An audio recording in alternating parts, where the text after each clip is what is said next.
questions 25 to 30.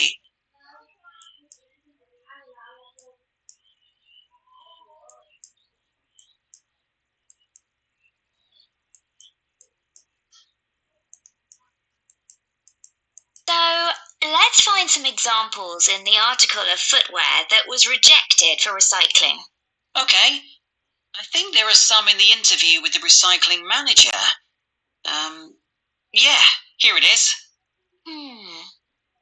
Let's start with the lady's high-heeled shoes. What did he say about those? He said they were probably expensive. The material was suede and they were beige in colour. It looked like someone had only worn them once, but in a very wet field, so the heels were too stained with mud and grass to resell them. Okay. And the leather ankle boots, what was wrong with them? Apparently the heels were worn, but that wasn't the problem. One of the shoes was a much lighter shade than the other one. It had obviously been left in the sun. I suppose even second-hand shoes should look the same. Sure. Then there were the red baby shoes. Oh yes. We're told to tie shoes together when we put them in a recycling bin, but people often don't bother.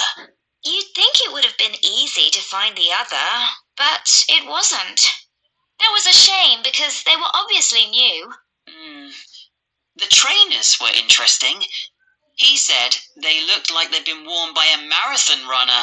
Yeah. Weren't they split? Not exactly. One of the soles was so worn under the foot that you could put your finger through it. Well, we could certainly use some of those examples in our presentation to explain why 90% of shoes that people take to recycling centres or bins get thrown into landfill.